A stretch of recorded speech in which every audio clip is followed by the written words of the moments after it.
Well, folks, old Uncle Bob McVeigh reached out, and he needs to borrow some stuff off of our Oldsmobile 455. No, not that Oldsmobile 455. That Oldsmobile 455. He is actually getting ready to run an Oldsmobile 455 out of a boat for another customer to figure out what's going on with it as far as a heating issue, I believe. In order to be able to do that, he has to put a automotive water pump on the front, as well as needs to use our thermostat housing and our spiffy bypass hose. So I need to take those off, and I need to run these up to Bob. Today is going to be a day of automotive adventuring because I've got a lot of running around to do. I'm going to go see Terry over at Jegs. I got to pick up some stuff over there. I got to go see Bob up there. Got to see what's going on with that. And he's made some progress on my Pontiac 350 build. I believe he has a short block together for the 1971 Pontiac 350, I believe. He's getting ready to start working on the heads. And then I need to go all the way up northeastern of there and go visit my Quadrajet guy and drop off my Quadrajet for the 455 Pontiac that's outside in my 1970 Le Mans. I want to get that Quadrajet tip-top shape and ready to rock and roll because I don't want to give up on that Quadrajet. Whether or not it lives on in that 455 or it goes on another Pontiac motor, I want to make sure that it's good. And I have not had that carburetor gone through in like 6 or 7 years and probably 10,000 miles, maybe more than that. Since we put the car together, I don't think I've had that Quadrajet off there. So God, it's even been longer than that. And especially with the modern fuels that we're running with ethanol content that's in them, it can play hell with some of those things. And I just want to make sure everything is good to go. Make sure that that is not my source of the stumble that I've got or any of the misfiring issues that I've got. So today we've got a long bunch of automotive adventures to get done, starting with taking this off, going to Jegs, going to see Bob. We'll go on some adventures. So welcome aboard. Let me get this pulled off. We'll get on the road. And yes, I did check with the customer that this is okay, that Bob borrows this. All right. Housing off, gasket, put some nuts on there so I don't lose any of that stuff. Clamp, my super spiffy bypass hose. Let's get on the road. Oh my God. Yes, by the way, it's also 12 degrees out today. Freezing. Winter, Ohio. Gotta love it. All right. Next up, Jegs. Jegs. All right, so it's not 12. It's up to 16 degrees. At this point in time, I didn't realize that I had completely screwed up my ability to film correctly. You may notice that I'm moving a little slowly. Maybe you notice it here.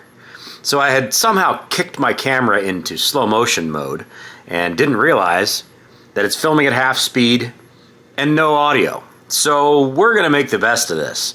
What I was after was an engine stand from Jegs. I needed to pick up an engine stand so that I could take apart my AMC 360. I don't have any more engine stands available. We've used them all at the shop, and I'm going to take this motor apart at my house. So I needed to pick up an engine stand. Also, this is a video or a photo from Jegs' original days back in the olden days. Hey, look, I got myself an engine stand. Go me. I was probably talking about the engine stand at this point in time, getting to load it in my Passat. Oh, look, hey, there's two BOP Turbo 350 transmissions that are still in my car. Oh, hey, I'm up at Bob's place right now. You missed the whole drive there from Jegs to Bob's, but that's okay. Bob's watching the Dale Jr. download here. That was actually a really, really good episode he did with Cletus the other day. If you haven't watched it, I highly recommend it. They get into a lot of really interesting conversations, not just about what you would think they'd talk about, but really good episode. This is me talking. I'm sure I was talking about something important. Not entirely sure what that was, but I do know at this point in time I also realized that Bob had been working on a small block Chevy that had a weird problem. You'll notice that this valve is as clean as can be. All the other ones are carboned up. That is a valve that is completely carbon free. This motor ran. Not well, but it ran. And that valve has never seen carbon. Crazy. Bob hasn't figured out what that issue is yet. That's one of the things we were talking about was, had you figured out what that issue was? And I don't believe he has yet. But the teardown continues on that motor.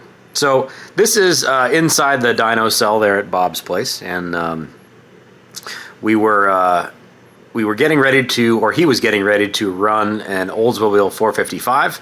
That he has a friend that had this Oldsmobile in a boat, which is a pretty common thing. Not so much on the Buick and the Pontiac side of things, but Oldsmobiles saw a lot of industrial use in boats as well as in RVs and that kind of stuff. But they needed to have, obviously you can see there the thermostat is a totally different setup on a boat motor. So they needed to borrow the pieces that we had used off of our customer's Olds 455. You know, this was just you scratch my back, I scratch your back kind of situation. They were getting that thing set up so that they could run it later on in the day, and I will tell you right now that by the end of this video, it does run, and they do get it up and running. This is Bob. You probably recognize Bob McVeigh. He's over there playing with his spring machine, testing pressures.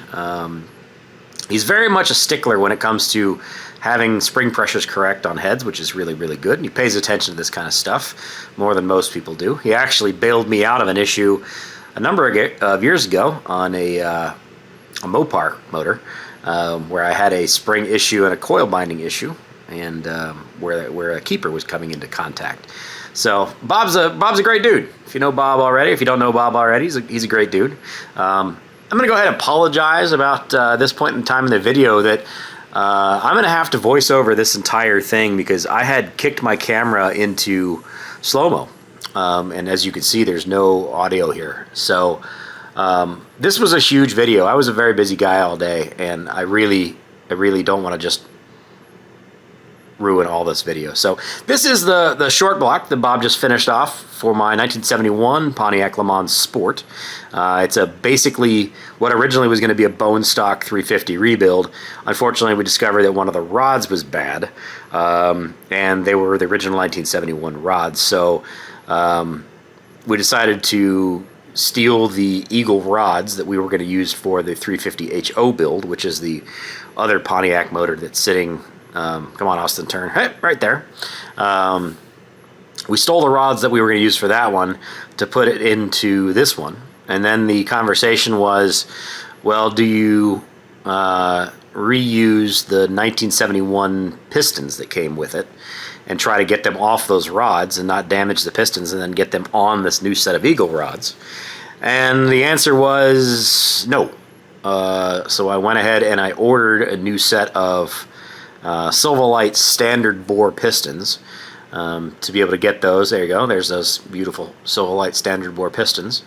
And we already had a set of standard rings, so got that package all together. It is a balanced rotating assembly. You can see there with the drilling on the crankshaft that the assembly is a fully internally balanced assembly. We're not shooting for the moon here. This is just kind of a basic. There you go. Good job, Austin. Point at that.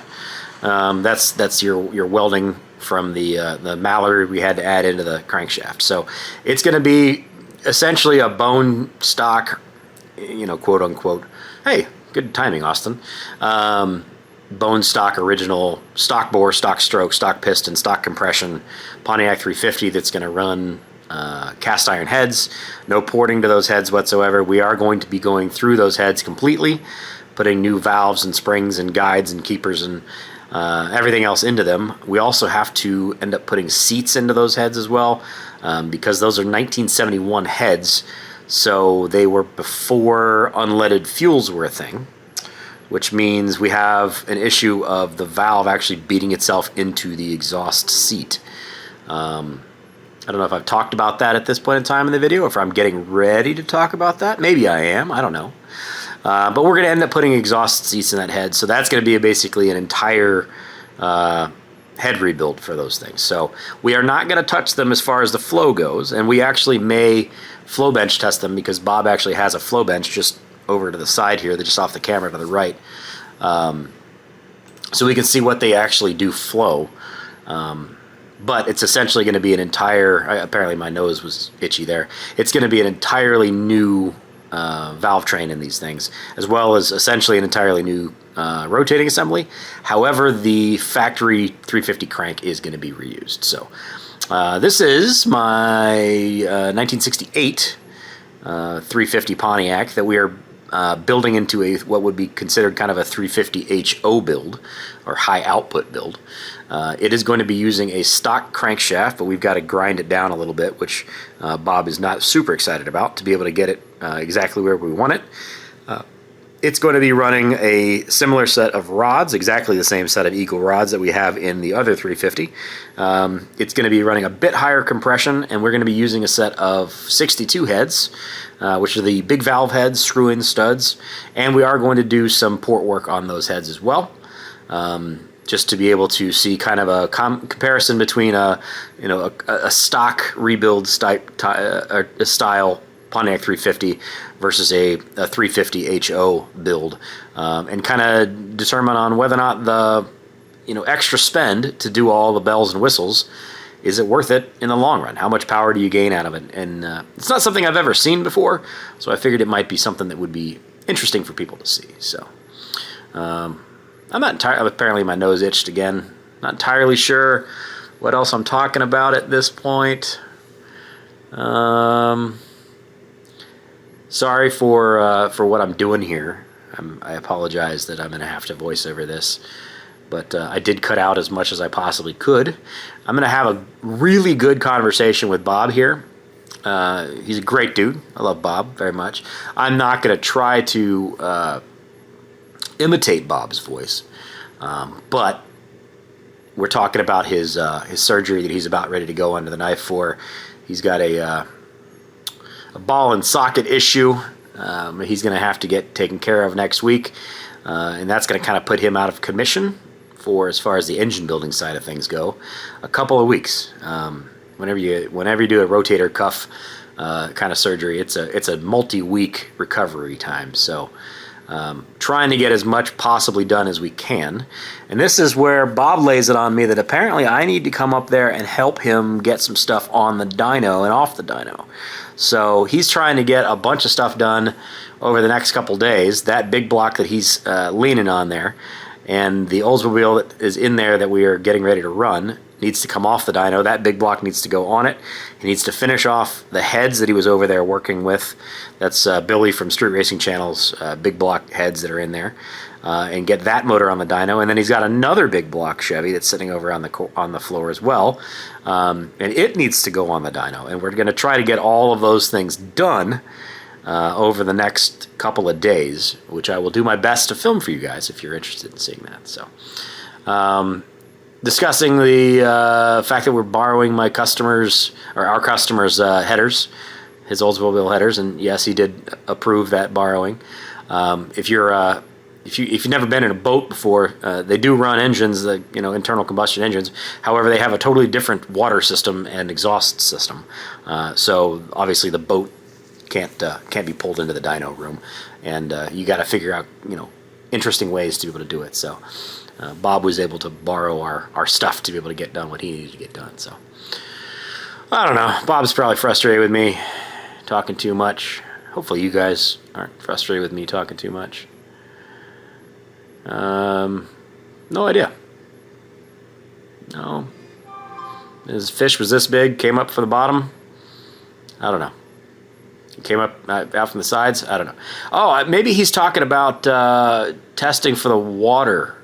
We're worried about that Oldsmobile motor has a heating issue where it overheats.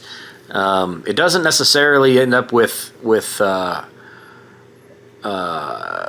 oil in the coolant or coolant in the oil, but it's having an issue with overheating. So we're curious about what's causing that problem. And Bob is talking about a way that he knows that he can test this thing, which I actually will show you later on in the video, about how he's planning on testing that to see what's going on, because trying to figure this out in the boat is a nightmare. If you've ever tried to work on a motor in a boat, it's not fun, and especially if you're trying to figure out why you may have an issue or something along those lines. So that's why that motor is here, and that's why Bob's doing what he's doing. It's a good friend of his that he's known for a long time, that he's just kind of helping out to be able to make something happen. So I don't know what we're talking about. It's probably something important.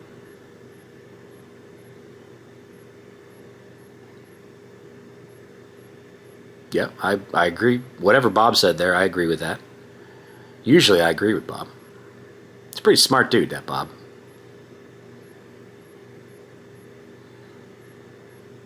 What are you doing, Austin? What are you doing? Oh, hey. There's my my 1971 cast iron heads. These are the ones that are going to go back on that short block he just put back together. Man, my nose itches again. Makes my nose itch just watching me itch my nose.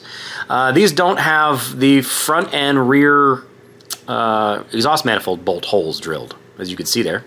There are only 4 holes. 1, 2, 3, 4. Good job, Austin. And you end up invariably with blown out exhaust manifold gaskets or header gaskets, either one.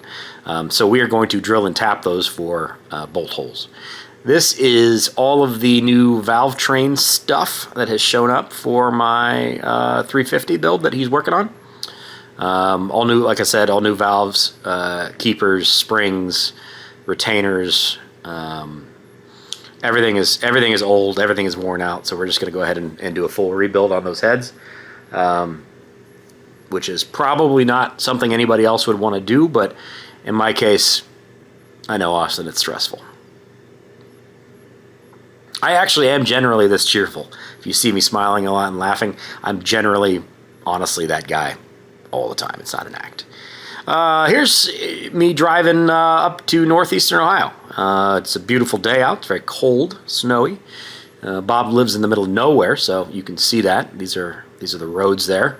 Actually, some pretty fun little driving roads. Some of them are. Some good elevation changes and some nice twisties. You do have to watch out for Amish buggies occasionally, so don't drive too fast. This is the point in the program where I want to talk to you about something very important. You most likely did not see this video because nobody did, but this is the one I did the other day from Smokeout Barbecue, and I was talking about the fact that there's a gigantic flooding problem going on in eastern and central Kentucky, where lots and lots and lots of people are losing absolutely everything. At the moment, there's like 15 people that have died so far. It's not getting much of any media coverage, but the people of central Kentucky and eastern Kentucky are in dire straits. And I pledged at this point in time to give all of the revenue that this channel is making for the entire rest of the month across all of my videos to the Kent Rose Foundation. Gina Rose is the lady that actually makes our shirts and our hoodies. You can see there that I have one on. She is directly in the path of all of this, and she is using the Kent Rose Foundation, which she already had up and running, to be able to help the people of the area. There are already boots on the ground for us. They know what needs to be done. They know the people that are going to be impacted. So I am going to donate every dollar that this video makes and every other video makes all the way across my channel through the end of February. So if you haven't watched any of the other stuff and you're interested in doing that, the more content you watch, the longer you watch, the more revenue we can generate from the channel, and then we can use that money to do good things for the folks of Kentucky that need it. So that's what that period is all about. Thanks for paying attention. Oh, this was me getting stuck in another road closure situation where they were down to one lane. I was complaining. This was my 3rd time today on this drive. It's more of the gorgeous farmland of central and eastern and northeastern Ohio. This is probably, I think, Holmes County at this point in time. Very much Amish country, very much farm country. Not a lot to do out here. And this is from the top secret location in northeast Ohio. This is where I have my Carburetor guy, my Quadrajet guy specifically, and there is my Quadrajet that he built for me, I think about 8 years ago for my 455 Pontiac. And I'm talking about how small those primaries are. Isn't it cool? It's one of the reasons you can get such great fuel economy on these things is it's a vacuum operated secondary, so it just sips fuel off that primary. This is talking about the horn has been ground off, so I know this is the correct carburetor that I had this gentleman build for me. I'm not going to disclose where this is or who this gentleman is, but he is a carburetor specialist as well as a starter rebuilder. Does a lot of small engine stuff, does a lot of carburetor stuff, and that's literally his entire business. So you can see the linkage there, how that's all working. Clearly there's some carbon buildup. I haven't had this carburetor off the car looked at or anything in like 8 years, so I just want him to go through it and verify everything is good to go. Obviously running with some ethanol content in your fuels, there are some things that do need attention. So he's just going to go through the whole thing and make sure everything is good to go. And then I want to talk to you about the fact that I'm going to prove his Pontiac cred. And this gentleman has this awesome 1974 Grand Am. When was the last time you saw a 1974 Pontiac Grand Am? Very, very cool car. Like I said, something you will never see. He's spent years working on this car, and it is a fantastic machine. I believe he actually won a trophy at the most recent Pontiac Nationals, the one that Bob championed my 1970 Le Mans on. And he's actually putting this car up for sale. He's getting rid of one of his toys, and it's a very nice, very original, really, really nice car. The metal's all original stuff because you can't actually get pieces and parts and body pieces for this car. So it's a very, very nice machine. It's got a 20-inch wheel in the back, 18-inch wheel in the front, and it has a Pontiac 400 under the hood, as you can see there. You can see also that Summit vacuum pump you've got for the brakes, similar to like what I have on my 1970 Le Mans with my 455 in it. So it's a pretty aggressive car. It definitely turns heads. It's long tube headers, straight pipe back to I believe a Summit Racing muffler. It definitely turns heads, makes a very good noise. It's got a pretty aggressive camshaft in it. Really, really cool, very, very clean car. This gentleman takes very, very good care of his toys. Car's been rewired. Everything is pretty much up to snuff as far as what you would ever possibly want out of one of these things. And it's a pretty cool, unique vehicle. You just literally don't see these. I think, don't quote me on this, but I think he was the only one at Pontiac Nationals. So, when you roll into a Pontiac show and you're the only one of these things, that says something about the uniqueness of the vehicle. Imagine how unique it is on a normal car show or cruise in. So this car is up for sale currently on Facebook Marketplace. If you want to find it, look for Pontiac Grand Am. It's probably going to be the only one listed, but it's specifically in the northeastern Ohio, Akron area. It is drum brake rear. It is disc brake front. It still has the Pontiac 10-bolt in the rear, but it does have a posi. I believe it's a 373 rear end gear, if I remember that correctly. Front seats have been redone. Rears have not. I think I show a shot. Yeah, there you go. Good job, Austin. Really, really nice car. Very cool car. I don't need it, or I would probably look into buying one.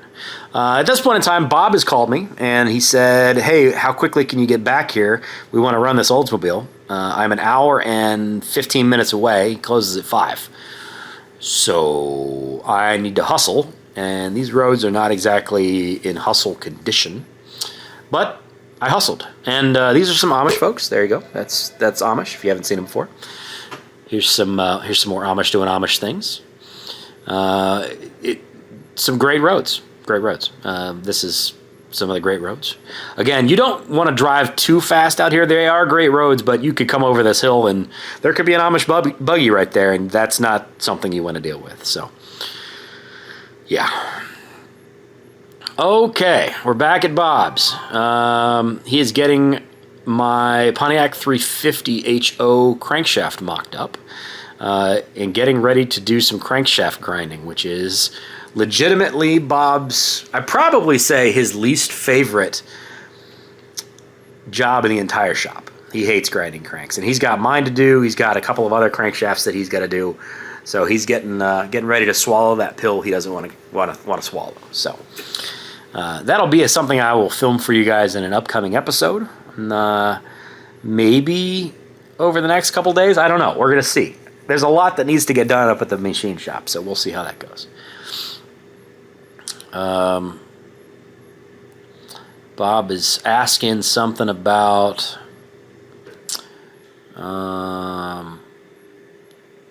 I don't remember. It was something about, he was asking if we'd ever done something like this as far as troubleshooting with this specific way, as far as trying to figure out if exhaust gases were getting into the the water passages.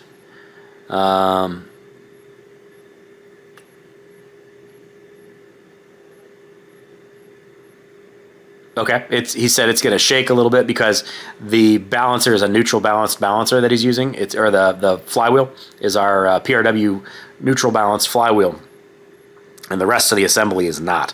But he needed that flywheel on this motor to be able to fire it up because it's the dyno starter. So he's using our PRW flywheel to be able to do that. Now he's also not running the mechanical water pump that has that electronic. If you look down there in the corner, you can see there's an electronic drive there. He's not running the water pump, so the water pump is not spinning at this point in time. So this is just vibrations from the motor. And any water movement that you see is going to either be from vibrations of the motor, but there shouldn't be any kind of flow going on with the water because there's nothing that's pushing coolant. There's nothing pushing water around. And you'll see that water is going to start reacting and moving. You're going to see it. I apologize. I'm getting text messages while I'm doing this incredibly long voiceover. But you'll start to see not just the ripples in the water, but you'll start to see it burp. You'll start to see bubbles coming up out of there. And what those burps and bubbles will signify, at some point in time, you'll see it. Vroom, vroom, vroom. It makes a good noise. Vroom, vroom. You know, you get the point. You'll see some bubbles happening. And that is where we are getting some exhaust gases into the coolant. So the question is, there you go. Start to see it as it gets up to temperatures here. And you'll see where it's kind of, there you go. There you go. And that's not supposed to be happening. You're not supposed to be getting exhaust gases into the coolant passages. So now the question is going to be why it's doing that. Is it an issue of a head gasket issue? Is it a cracked block issue? Is it a cracked head issue? Because you should not be getting any kind of air movement into your water passages. And that's what that's exactly what he's trying to figure out. This is why this motor is on this dyno, is to figure this piece out. It's not about being able to run it and make a glory run and see how much power it makes. It was about diagnosing an issue. And in this case, he's able to use his tool to be able to get the diagnostic that he was looking for. So now we know it is an issue where something needs to come apart. We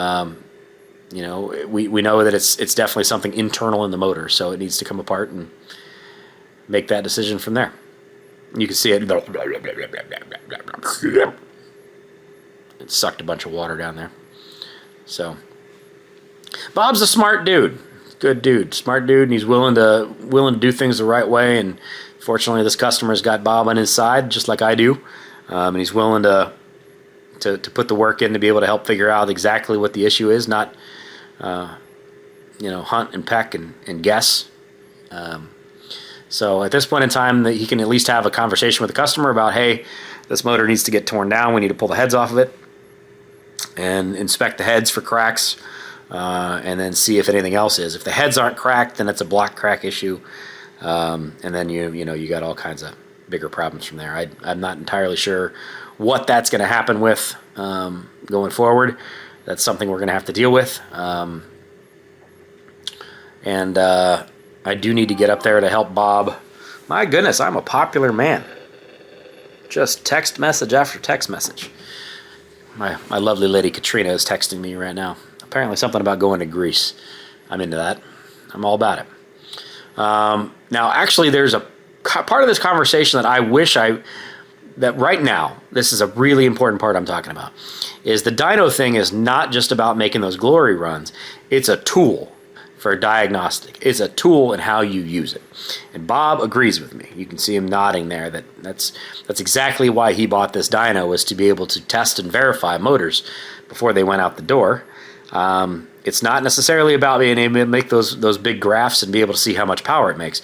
What you're trying to do is you're trying to make sure that what you built and what you put all that time and energy and money into is correct. You don't have any leaks or issues, so that when the customer picks it up and takes it back, he can put it in his car, truck, boat, whatever it is, turn the key, fire it up, and not have to worry about it. And that's what the dyno thing is. It's a tool. Same thing we talk about with our chassis dyno at the shop. It's a tool to be able to utilize to be able to do what we need to do. So that's what Bob and I are talking about here. All right, folks. Well, I appreciate you listening to my incredibly long voiceover. I did shoot that all in one take, so hopefully it's watchable. Hopefully it's enjoyable. This was a gigantic video for me. I was really hoping this was going to do. It was going to be great. It had a lot of things in it. Had a lot of people in it. I apologize from the bottom of my heart to everybody that was in the video or was planning on being in the video, that I couldn't have your wonderful voices in the video with me. I hope you made it this far. If you did, this is not how my videos normally go. I screwed up. I'm still figuring out the buttons on this stupid new camera I have. Unfortunately, this is not the first time I've screwed this up, and I'm sure it won't be the last. But I normally don't screw up an entire video. So thank you very much for watching this video. I appreciate it. For those of you who made it here, you guys are awesome. Thank you so much. This is Automotive Adventures with Austin, my own little personal corner of the YouTube internets. I got a lot of stuff coming up with me. I'm trying to push as much as I possibly can, content-wise, into the month of February to be able to generate as much revenue as possible for Gina and for the people of Kentucky. Again, I'm going to donate absolutely everything we make on this channel for the rest of the month.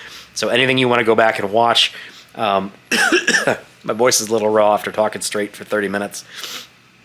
If you have the ability to go back and watch some of the other videos, the more time you spend, the more you click on stuff, the more it feeds stuff out there to the other people that are like you, that are similar viewers to you, helps the channel grow, helps to generate more revenue, and all of that revenue, like I said, I'm going to give to Gina. I will be very, very transparent on all that as well. I'll show you guys the analytics of how it is. Thus far, that video, the original video that I made, has 1,500 views, which is unfortunate, and I'll show you. So here are the analytics for this video. This is the one that I just put up about what's going on down there. It's got 1,500 views, considerably less than normal watch hours. It's picked up 8 subscribers, so if you happen to be one of those new subscribers that came over, I appreciate that, but it's only made $5.54. So obviously I want to be able to do more than $5.54. Unfortunately, that's just kind of the reality of how things work. Negativity spreads a lot bigger than positivity, and nobody's really talking about this story. Nobody's really focusing on it. It's not in national news media. It's not on your Facebook page. It's not. Nobody's caring. 15 people have died so far in Kentucky, and there's a lot of things that have. It's just a terrible situation. And like what happened in Western North Carolina, there's going to be a gigantic need for recovery, and unfortunately, nobody seems to care. But we're going to do our best to be able to get people's attention to it and try to raise some money for it. You being here and watching this video has generated revenue that I'm going to be able to use, and I'm going to give to Gina and to the Kent Rose Foundation to be able to utilize for helping people out down there. So we're going to wrap this one up here, guys. I truly do appreciate it. Again, I apologize profusely for this video. That is not how I wanted this video to go. I was really, really excited about it, and I was massively depressed as soon as I loaded that first clip that had no audio. I knew I was in deep. I was in. It sucks. I'm sorry. I promise I will continue to do better. I'll pay attention to my camera a little bit better. But if you can put up with me and my big bearded self, my big mouth, and you're interested in what it is I do and all this kind of stuff, I would appreciate it if you click on the subscribe button. It's always great to have new people on the team. So I'm going to wrap this one up. I think I'm going to go spend the weekend up there with Bob, Saturday and Sunday, to try to help him out and get motors on and off the dynos and get that stuff all done. So I will try to bring that to you as well if I end up there. And then I've got to get myself to East Tennessee to go do some family business stuff. So I got some other things that I want to do in between here and there. And that'll be for another episode. So thanks for being here, guys. I truly do appreciate you. I love you all. Have a great rest of your day. And a great weekend if I don't see you. Take care. Bye-bye.